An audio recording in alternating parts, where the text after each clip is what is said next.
找了上百位这个世界上我能知道的牛人，我才真正的震惊了，发现竟然真有现代版的宇宙人生真相书。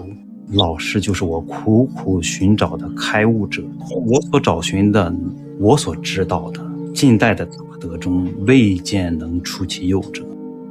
说一说我这个剧本吧，一个普通的山东农村家庭，39年前的深秋，母亲说她怀胎了12个月才生下我，从此有了这么一个相对多彩多变的人生剧本。据说出生的时候头发和指甲已经很长了，脐带已经烂了，前几天不会哭，但依旧顽强地活下来了。幼年的时候家里卖过几年的书，看了很多的书，除了动画书，那时候对易经、四柱预测学、奇门遁甲等书籍还是挺感兴趣的，但浅尝辄止。学生时期的灾病很多，后来有个绿色的梦，高考入院去了军校。我从小要强，在军校大2的时候感冒训练伤到了心脏，折腾了2年，被一些学校的医生和当地的医生判断为丧失了运动功能，差点休学。也因此呢，到了重度焦虑症的程度，学员队的队长领导呢没有让我休学，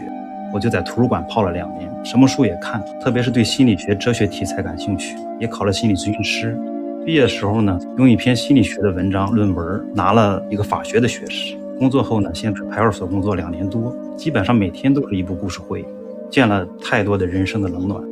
后来又经历了其他的一些工作，干事、队长、指导员、参谋、后勤、讲师、教导员、特种兵队长，10几个岗位，从乡镇的到地方到省会到国家某部委都工作过，上上下下左左右右都体验了个遍。16年前后，国内外前热，也流行知识付费，参加了各种像得道、混沌、樊登的上的这些线上线下的活动，接触了区块链、元宇宙、人工智能这些领域，预判这是未来的趋势。跟线上一些小伙伴呢谋划了半年，17年底毅然转业，选择在北京创业。离开了14年的部队生涯，想趁着年轻，利用1年的空间去大干一场，想参与这个世界的大变革。营生干的挺响的，但雷声大雨点小，差不多是17年年底创业呢就宣告结束。后来又回到了体制内，在高校脱产1年多学习金融学，也在宋鸿兵的线上团队研究了1年的美元黄金体系，现在也是在金融体系工作。从14年那时候开始对经济金融特别感兴趣，每天看各种数据和交易。18年的时候呢，接触了研究东西方哲学大师王东岳先生，把我从小这个数理化之脑根深蒂固了逻辑思维脑给重新给换，从意识层面上破除了二元对立，没有对与错，只有所以然，不求真但求存。近几年呢，也有一些事情让我丧失过世间的意义，俗话说就是苦透了，以至于呢前年到了抑郁症的程度，这也是我踏上修行的缘起。在此呢，我想特别感恩我的父母，养育我的父母，他们时刻用言语和行动教我做一个德行的人。我的父母白手起家，是推着地牌的车养家糊口，把我这个奇怪的小孩养育成人确实不容易。回想每年也都是磕磕绊绊过来，他们为我做了他们所能做的全部。我父母呢是18年前就开始信佛，一切的相遇与发生组成了我的生命，只为汇聚在当下，感恩相遇，感恩这一切。剧本中的种种经历呢，也重新诱导出我探索宇宙人生真相的这颗心。怎么探寻呢？我想了一个办法，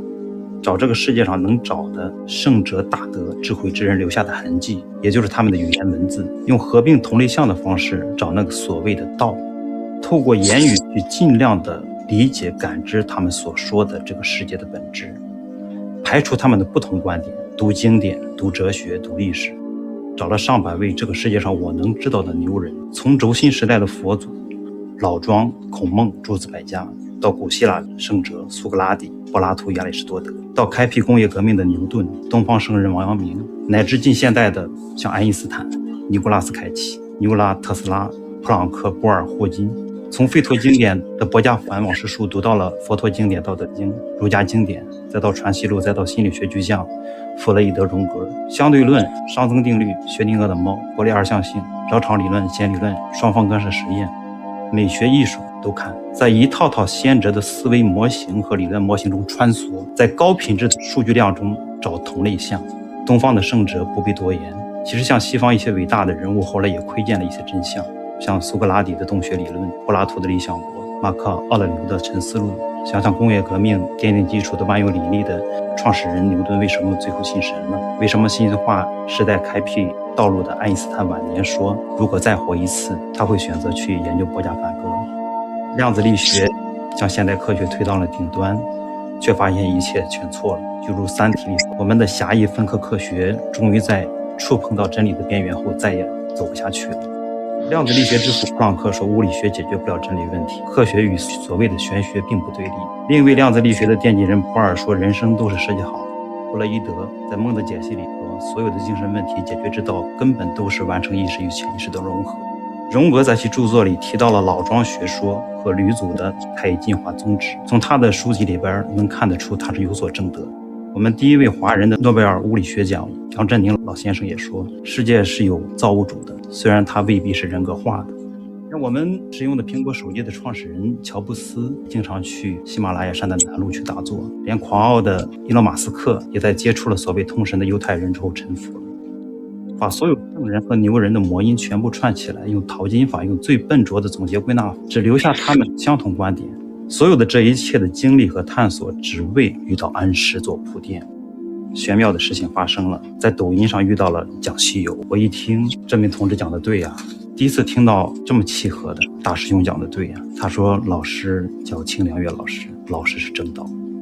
其实开始并不知道思维本体学的奥妙，那时候也不知道思维本体学，当时只是为了实证的路上别出问题，抱着试试看的态度。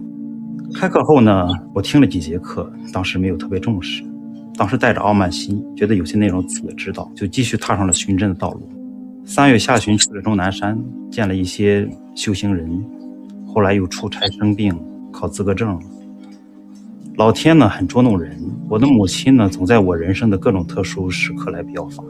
我的母亲5月中旬查出了那种不好的病，对我冲击非常非常大。那时候理论班已经结束了，基本上我是在术后陪护的过程中重新听课。我请了老师的书，在病房陪护我母亲的过程中看完老师的书，我才真正的震惊了。一来发现竟然真有现代版的宇宙人生真相书，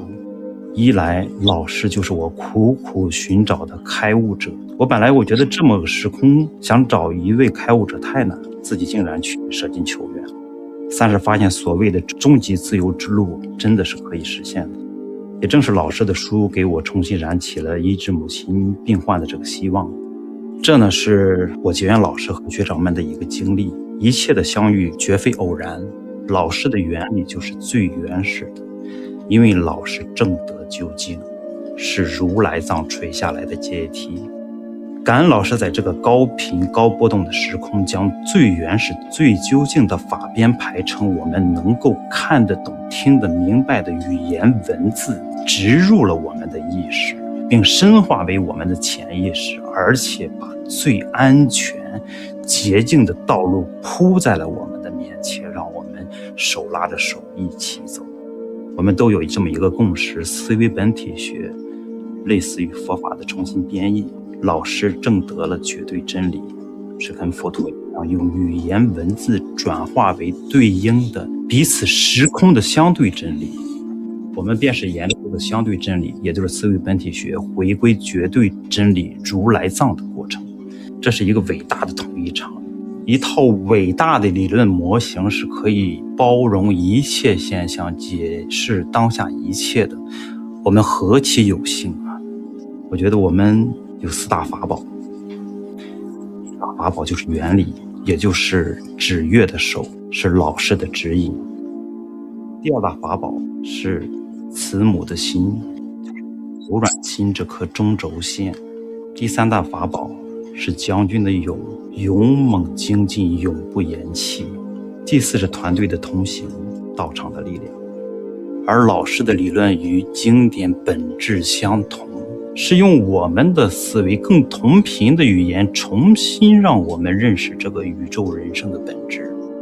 爱因斯坦当年苦苦追寻的物质界的统一场没有找到，老师却把物质界和出物质界全部的包含于其中了。我所找寻的，我所知道的，近代的大德中未见能出其右者。我们能以亲耳聆听老师的教诲，与老师直接对话，学者们这是多么的殊胜啊！没有这个万物互联的时代，我们想链接在一起，想传播开来也不可能。所以说普朗克当年也看到了，说科学他说与宗教其实有跟修行是可以融合的，请珍惜万事难遇的机会，持有正念和发心发愿，为普度众生而将智慧洒满人间。我们唯有精进才是最好的答谢回恩。我斗胆今天相应一下老师救度众生发大愿时的一个心境。那首歌是这么唱的：朋友别哭，我依然是你心灵的归宿。朋友别哭，要相信我们的路。红尘中有太多茫然痴心的追逐，你的苦我也有感触。朋友别哭，我一直在你心灵的最深处。朋友别哭，我陪你就不孤独。再次顶礼清凉月恩师，我们携手同行，精进实证，不偏不倚得菩提，同修共正如来藏。